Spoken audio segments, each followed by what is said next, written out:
We're in a series called the Gospel of Mark, where we're looking at one of the books of the Bible. Guess which one? You guys are good. Mark.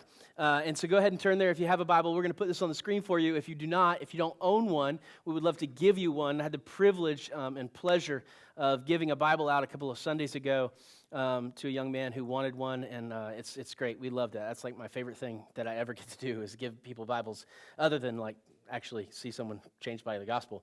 But we're in Mark chapter 5 today, and I'm going to try to get through all of this. There's a lot to it. Not as much as last week, actually, but I really want you to see some things that God showed me as I was studying and reading through here. And we're actually going to point back to something we talked about last week at the end. But let's just jump in. Mark chapter 5, this is verse 1. I'm reading from the English Standard Version, the ESV. So if your translation is a little different, it's wrong, so you should get mine. Just kidding. It's not wrong. Unless it's KJV, then it's possibly wrong.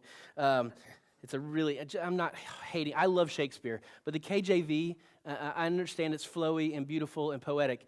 It's really a bad translation of the Bible. You should get a different one. NASB, ESV, NIV even, the non-inspired version if you want. So, but get that, okay? So chapter 5 of Mark, verse 1, let's read a little bit. Actually, hold on.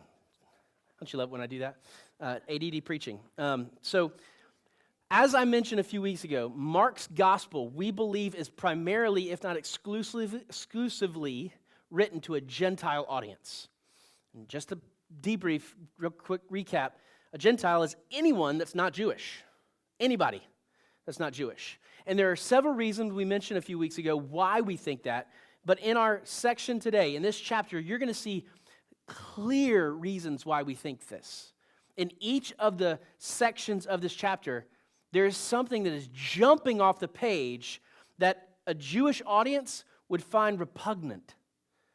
Okay, and as we're reading it, I'll point it out, and you can give yourself extra points if you can figure it out.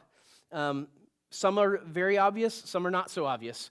If you know anything about Jewish tradition and the Jewish religion and the religious practices, you're going to see why this is possibly so offensive to a Jewish audience. And that's why we believe that Mark was writing to everyone else in the world other than Jews. Not that we don't want the Jews to know Jesus. Jesus was a Jew. But Mark's audience was the Gentile. So let's jump in right here to chapter 5, which is one of the first things we see Jesus doing outside of Jewish Palestine. That's also an interesting little detail to what's happening here. So chapter 5, verse 1.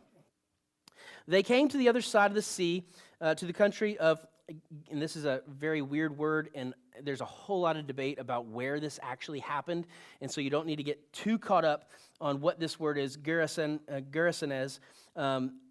So just kind of overlook that, because there are some people that believe that's actually a change in the spelling of the actual city in which it is, and so there's a whole lot of discussion about where this happened.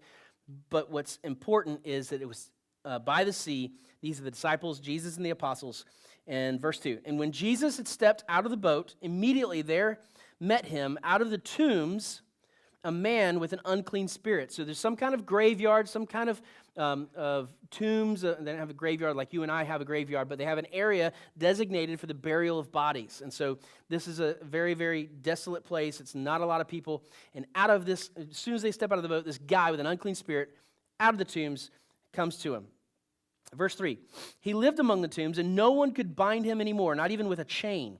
For he had often been bound with shackles and chains, but he wrenched the chains apart, and he broke the shackles in pieces. No one had the strength to subdue him. Night and day among the tombs and on the mountains, he was always crying out and cutting himself with stones. And when he saw Jesus from afar, he ran and fell down before him, and crying out with a loud voice, he said, "What have you to do with me, Jesus, Son of the Most High God?" Step one, there are two things here in just those series of verses that tells us that Mark's speaking to a non-Jewish audience. The first one is that he's near the tombs. If you're Jewish, you don't go near the tombs because it's unclean. And the second one is what this unclean spirit calls Jesus. Now, we mentioned last week that's an interesting thing that happens when unclean or demonic spirits encounter Jesus. none of them try to convince anybody he's not who he says he is. It's the religious people that try to convince people that Jesus isn't who he says he is, because the demons, the unclean spirits, they know exactly who Jesus is. And so he cries out, Jesus, Son of the Most High God. That phrase, the Most High God, is typically used, you can read this in the Old Testament in several places, when foreign countries, foreign people, if you read the story of Daniel, if you read the story of Shadrach, Meshach, and Abednego, you'll see the King Nebuchadnezzar and all these different leaders call the God of Israel the Most High God.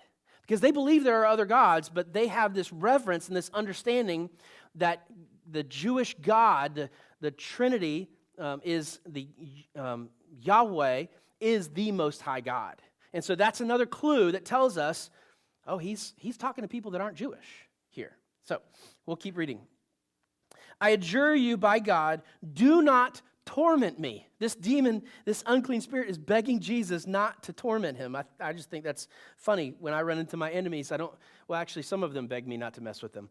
But that was a long time ago when I was I'm still not nice. Anyway, moving on. Verse 8, for he was saying to him, come out of the man, you unclean spirit. And Jesus asked him, what is your name? He replied, my name is Legion, for we are many. And he begged him earnestly not to send them out of the country. Now a great herd of pigs was feeding there on the hillside, and they begged, they being the demon, the unclean spirit, Legion. There are some people that are going to try to convince you that Legion, because of what that means in the Roman army, that's a number of demons. We don't know. We don't know how many unclean spirits were in this man. We just know that this man had a number of them, and they were begging Jesus not to torment him. So that's who the they is in that verse there in verse 10. Now a great herd of pigs was feeding there on the hillside, and they begged him, saying, send us to the pigs, let us enter them. So he gave them permission, and the unclean spirits came out and entered the pigs, and the herd, numbering about 2,000, rushed down the steep bank into the sea and were drowned in the sea. Quite a dramatic scene here. And all I can think of, what a waste of good bacon, right? Again, anybody know why that also is a hint that this is a Gentile audience? The pigs, right. Very good. You guys are good. The pigs. The pig is an unclean animal. It's an animal that they do not eat. And what's interesting is if you study this, these people are most likely somewhat connected to the Jews, these herdsmen, but they're probably raising these pigs for the occupying Roman armies. And so it's like a double whammy. It's a double insult to the Jewish area, the Jewish community, that these men would defy their own laws, their own Mosaic, Levitical laws, and they're doing it to earn money from the empire that is taken over and ruling over them. So it's this double insult kind of thing. And so don't get caught up in how many pigs there were. It's an interesting detail. It actually helps the legitimacy of this document, helps us understand that this is actual because there are specific numbers. But don't get caught up in how many pigs there were. The fact is, all these pigs, the unclean spirits, and Jesus didn't send them into the pigs, because some people will say that that's a knock on Jesus as a savior, that he would send these demons into the pigs and kill the pigs. He allowed the demons to go there. You see that. It said he gave them permission, and then the demons did what they did. They drowned the pigs. Verse 14. This is where it really picks up. The herdsmen fled and told it in the city and in the country, and people came to see what it was that happened. And they came to Jesus and saw the demon-possessed man, the one who had the legion, sitting there, clothed and in his right mind, and they were afraid. Clothed and in his right mind, and now they're afraid of him. We're going to come back to that. And they began to, verse 16. And those who had seen it described to them what had happened to the demon-possessed man and to the pigs. And they began to beg Jesus to depart from the region. As he was getting into the boat, the man who had been possessed with the demons begged him that he might be with him, and he did not permit him, but said to him, go home to your friends and tell them how much the Lord has done for you, and how he has had mercy on you. And he went away and began to proclaim in the Decapolis, it's a the main city, the main place, how much Jesus had done for him, and everyone marveled. Now, we've pointed out a few things about the audience that Mark is writing to, but there are a couple of things that are interesting to me. The first of which is these onlookers who show up.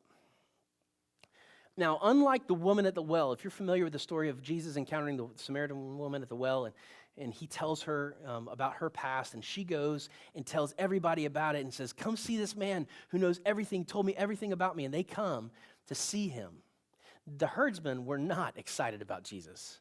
The herdsmen are, pardon my French, pissed off. 2,000 pigs drowned in the sea. That's money gone, and they're angry. And they bring these people, and they're looking, and they see the guy, and they're afraid of the guy sitting there in his right mind, fully clothed. And what's interesting to me is that they weren't afraid of the demon-possessed man. They're afraid of Jesus.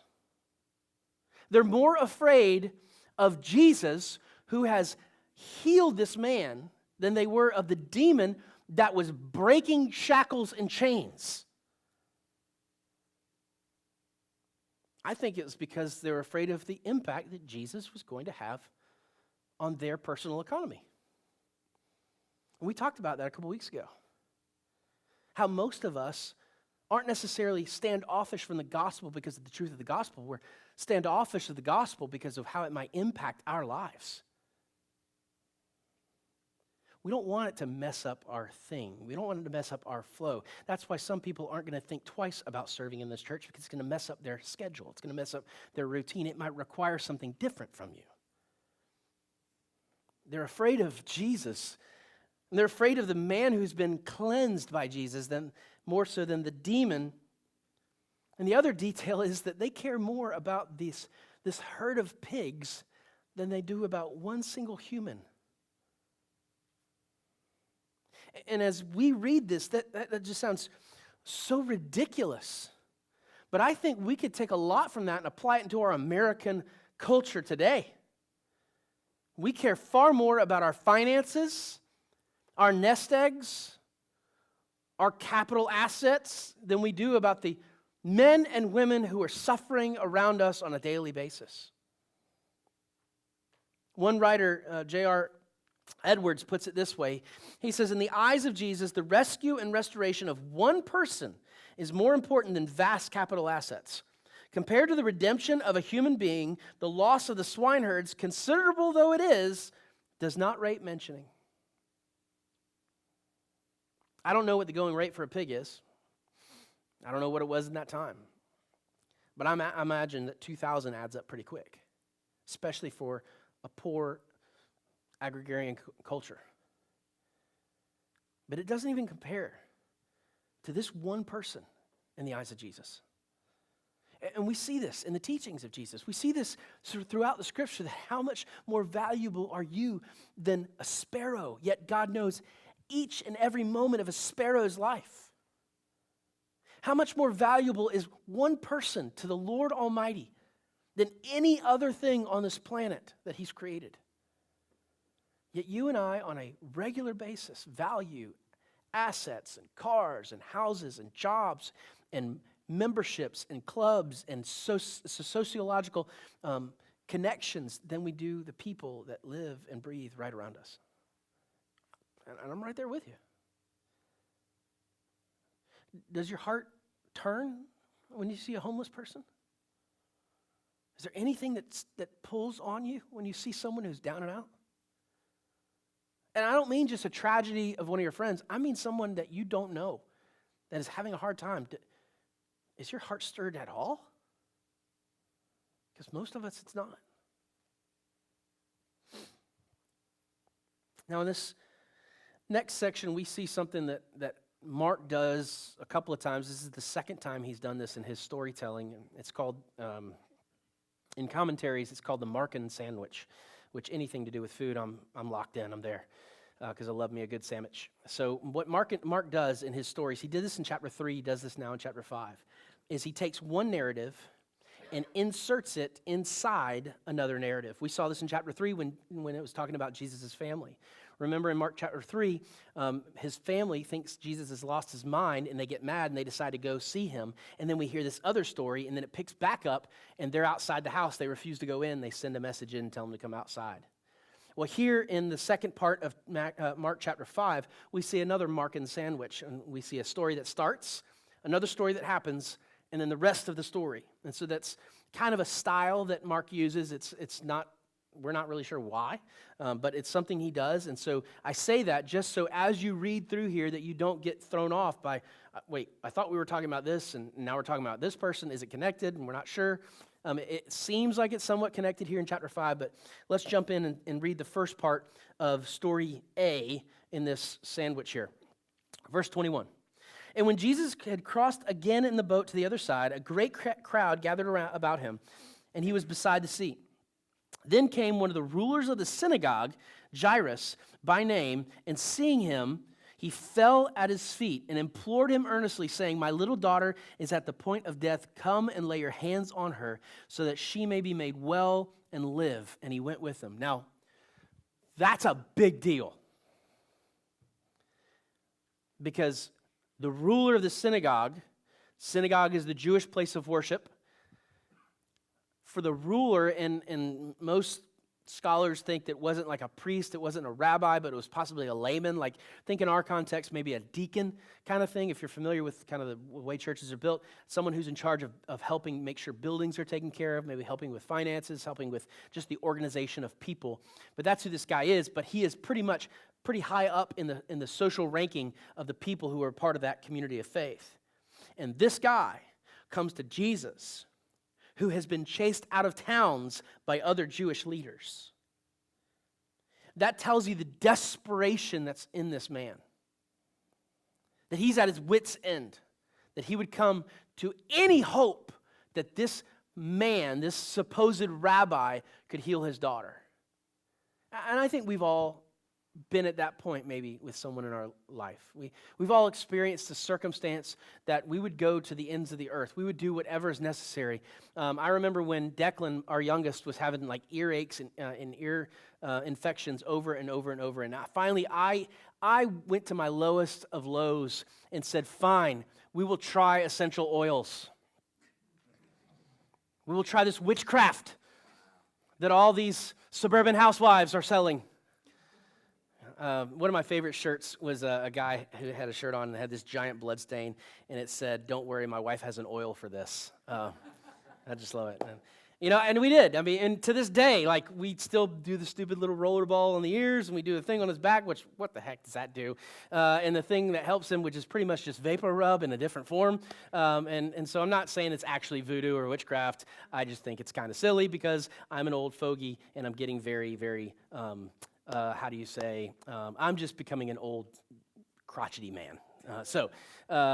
But yes, okay, we've been to that point. Maybe you would never go see this doctor. Maybe you would never go to a chiropractor because you don't like doctors who get their license in kiosks in a mall. But you go to whatever length that you think that you would never go to, but for the sake of a child or for the sake of a loved one, you do that thing that you thought you'd never do. That's what Jairus is at. That's where he's at. He is at his most desperate moment for the life of his daughter. We don't know if he has other children. We don't know how precious she is, if it's his oldest, if it's his youngest. We have none of those details. But what we do see is a desperate father reaching out to whatever he possibly can reach out to save her life. And then here comes narrative number 2 in this sandwich. Jumps in the end of verse 24 here. And a great crowd followed him and thronged about him. And there was a woman who had a discharge of blood for 12 years and who had suffered much under many physicians and had spent all that she had and was no better, but rather grew worse. And she had heard the reports about Jesus and came up behind him in the crowd and touched his garment. For she said, "If I touch even his garments, I will be made well." And immediately the flow of blood dried up, and she felt in her body that she was healed of her disease. Now, that's an interesting point there. I want to just touch on this for a second. And Scott, this may jump around. I want to go to the first Greek word that we have there. And it's this strange little word. It's mastigos. Mastigos is this word that they're used to the disease. And the reason that specific word is used, and the only reason I point it out, is because it's not just a disease like you and I would think of a malady. It's a word that communicates not only a suffering disease, but a shameful disease. It's not something that just is hurting her and causing her pain. It's something that's causing her to be separated from society. Now, we don't necessarily have that other than like whatever the coronavirus, I don't even know if I'm pronouncing that right. I just think of, give them a lime. That's going on in our culture right now. But if you think back to the 90s, those of you who are old enough to remember this, when in the 80s and 90s when HIV first popped on the scene, think that. Because anybody who had anything close to HIV, it was not just a suffering disease, it was an ostracizing disease. It was a shameful thing. And we put people aside, and we didn't want anything to do with them. We didn't even talk about it. We kind of averted our eyes at the whole idea. And that's what this mastigos is for this woman. So for 12 years, she's not only been physically suffering, but she's been emotionally, mentally, socially suffering. And in an instant, she touches the hem of his garment and is healed. That's amazing to me. And look at Jesus' response. Verse 30. And Jesus, perceiving in himself that power had gone out from him, immediately, remember that's Mark's favorite word, immediately he turned about in the crowd and said, "Who touched my garments?" And his disciples said to him, "You see the crowd pressing around you, yet you say, 'Who touched me?'" I love this. Another little moment of humanity in the disciples. Jesus, who do you think touched you? The hundreds of people that are pushing in on us, right? And almost like a sarcastic little teenager, like talking back to the parent, and you just want to go, "Oh, really? Wish it were 1987, because I'd just smack you." Can't do that in 2020, but I would, right? And so they say that, like, Jesus, who do you think? Like, why do you even say that? Verse 32. And he looked around to see who had done it. But the woman, knowing what had happened to her, came in fear and trembling, fell down before him, and told the whole truth. And he said to her, "Daughter, your faith has made you well. Go in peace and be healed of your disease," the mastigos. I love this story because the woman didn't come to Jesus. She didn't come to him crying out Messiah, didn't come out crying Christ. She didn't come to him with a full and accurate theological, doctrinally sound view of who Jesus was. She just saw someone who could change her life and believed that he could change her life and did anything and everything she could to get close to him. The same commentary writer that we mentioned earlier said this about this moment. She does, the woman with the mastigos, she does the one and only important thing for a disciple to do. She heard, she came, she touched. What does it mean to be a disciple of Jesus? What does it mean to grow in your faith? What can we do to guide people in relationship with Jesus and others? Well, it's quite simple when you really think about it. Let's look at the woman with the disease. We hear the gospel, we hear the truth. We come to Jesus, surrendering our lives to him, and we touch, we bear fruit. We talked about this last week. We hear, we respond, we bear fruit. You don't have to be a preacher. You don't have to be a musician. You don't have to be a small group leader. You simply have to respond to Jesus. That's what she does. That's what's important. This idea of following after Jesus, and I love pointing this out. I think this is so important because so many people in our day and age think that I've got to read the whole Bible. I've got to have my own personal holiness and personal doctrine. I've got to have a theology that's sound, and I've got to know which camp I belong in. Am I Baptist? Am I non-denominational? Am I Presbyterian? And am I holiness? Am I whatever else you want to put in them, Assemblies of God. We all want to put ourselves in these categories of belief. We think we have to firm it in there before we can truly grow. Not a single person who walked with Jesus for 3+ years believed that he was who he said he was upon his death on the cross. None of these people whose lives were changed were theologically sound, doctrinally grounded. When he changed their lives, they believed, and when he rose from the dead, everything changed. We live in a day and age that we think that we can't be leaders because we don't have it all understood yet. But that's not what discipleship is. Discipleship isn't being a pastor. It's not being knowledgeable. It's not being someone who has a clear grip of all the things that are Christianity. It's simply pouring what God has put in you into the life of someone else. J.R. Edwards puts it this way: discipleship is not simply getting our needs met. It is being in the presence of Jesus, being known by him, and following him. You want to see God do amazing things through your life? You want to experience true discipleship? Well, you respond to Jesus personally, and then you bring other people alongside you to know him and follow him.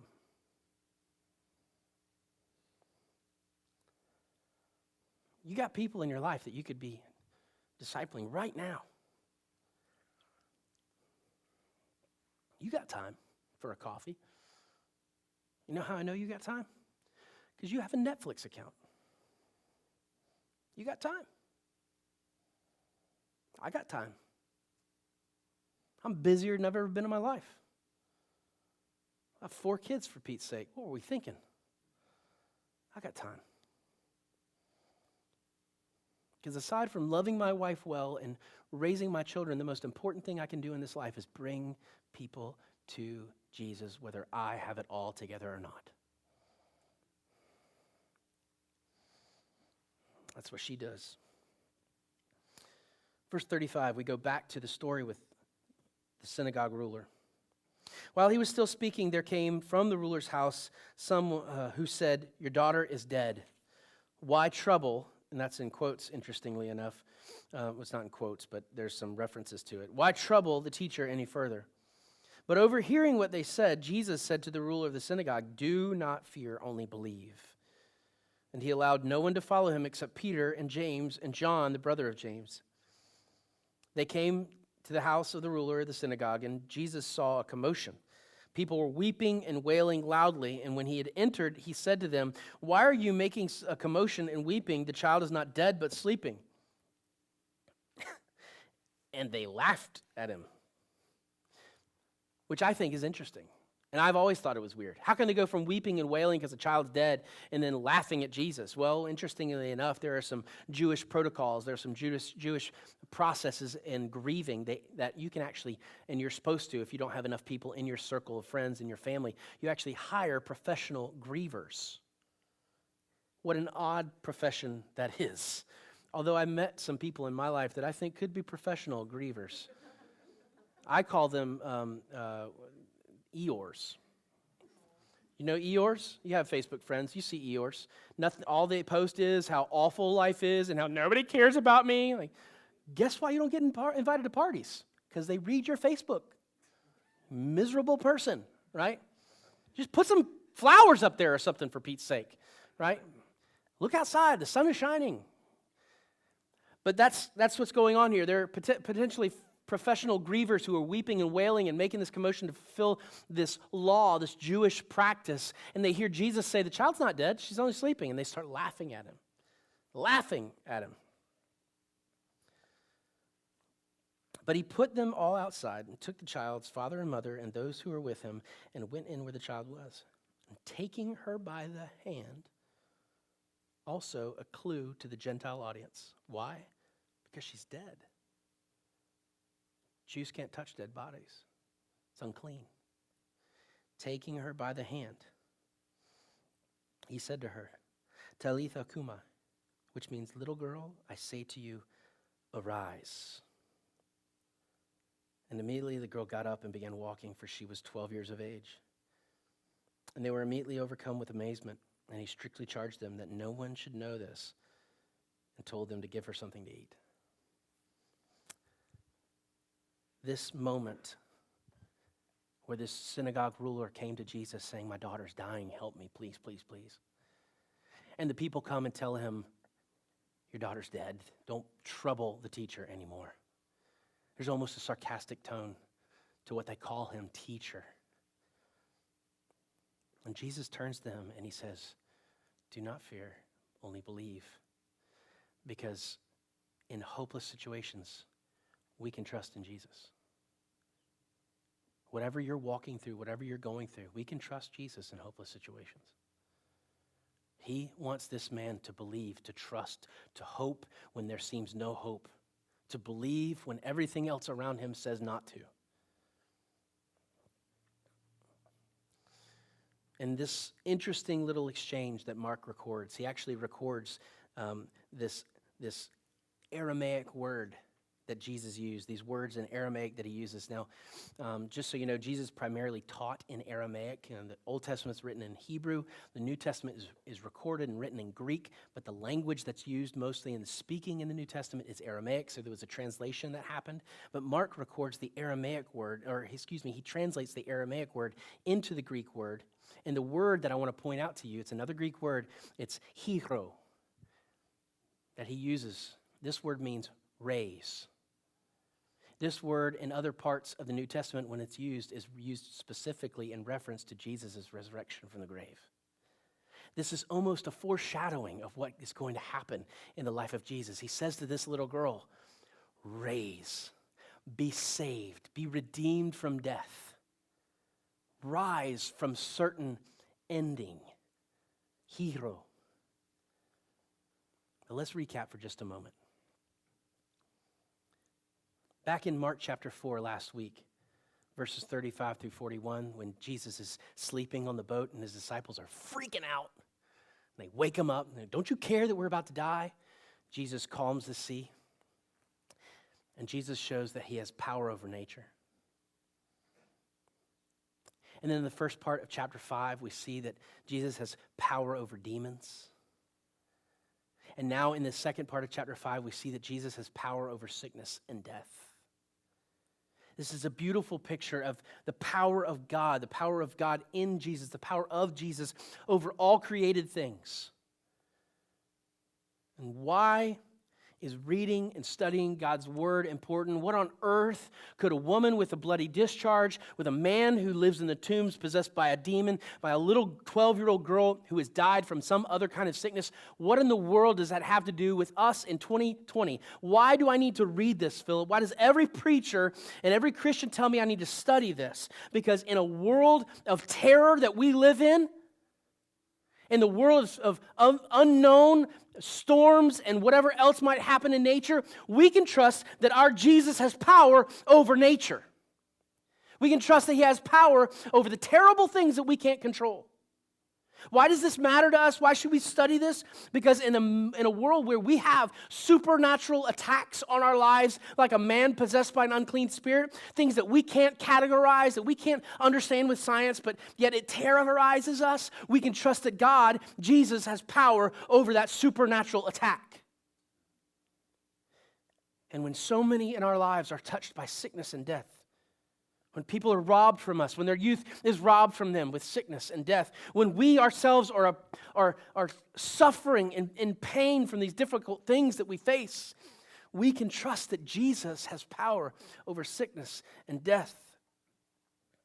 In the most difficult of circumstances that you and I face, we need to remember the words of Jesus as he stood there talking to a father who had just been informed that his 12-year-old daughter was dead. He says to him, and he says to you and I, he says, do not fear, only believe.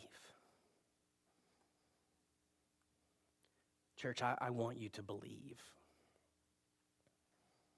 I can't force you, I can't make you, I can't convince you. I'm simply a guy whose life has been changed by Jesus. An imperfect guy who screws it up on a regular basis, but God loves me anyway. And I want everybody and anyone I know or come into contact with to meet Jesus. I want them to hear him. I want them to respond to them. And I want them to touch him and see how he can touch their lives. I want that for you. I want you to see beyond our circumstances. I want you to see beyond sickness. I want you to see beyond this life and to the life to come in eternity and perfection with our Savior. And it requires two things. Do not fear. Only believe. Let me pray for you.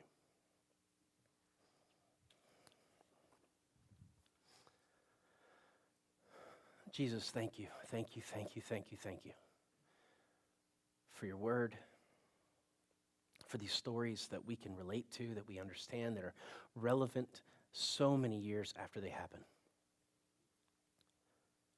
God, we are convinced that we understand everything. We are stubborn and we are selfish, and then we are shaken when all of that assured understanding is erased by our circumstances. So Lord, help us. Help us to trust you. We believe, Lord, help our unbelief. Break us of our self-centered understandings. Break us of our misunderstood thought that we have to have it all together. Help us to break free from this stranglehold of confidence that we're trying to convince the world that we're just fine. And let us humbly fall at your feet. Let us be as desperate as that father. Come to you with everything that we have. Our sin, our shame, our fear. Help us, Lord, and deliver us from it. Help us to not fear. Help us to believe. God, there are a number of people here today that I know are walking through some hard circumstances. And there are a number of people that I have no clue, Lord. And I ask that you would be close to the brokenhearted, that you would hear the cries of their heart, and you would show them yourself today. And as we walk out from this place, Lord, help us not to fear. Give us the strength and the confidence we need to believe in you. We pray this in your name. Amen.